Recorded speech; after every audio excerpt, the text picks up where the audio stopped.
नमस्कार मंडळी, मी अपेक्षा, मराठी कंटेंट क्रिएटर. तर खूप जास्त थंडी पडली आहे आणि मग आता एवढ्या थंडीचं ना केसांची चंपी तर व्हायलाच पाहिजे.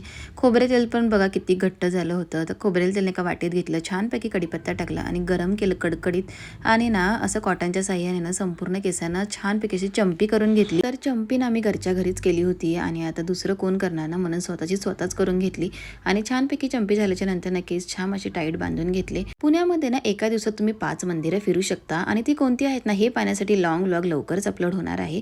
तर लॉंग व्लॉग ना नक्की चेक करा माझ्या यूट्यूब चॅनलवर.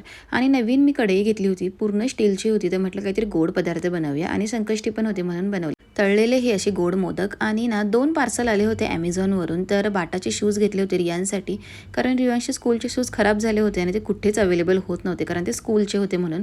आणि त्याच्यामुळे ना आम्ही असं ठरलं की आपण ॲमेझॉनवरून मागवूया. आणि हे आहे टी शर्ट. तर हे कोणाचं आहे तुम्ही ओळखा, हे माझं तर नाही आहे. दोन्ही प्रोडक्ट ना ॲफिलिएटमध्ये टॅग केलेले आहेत, नक्की चेक करा.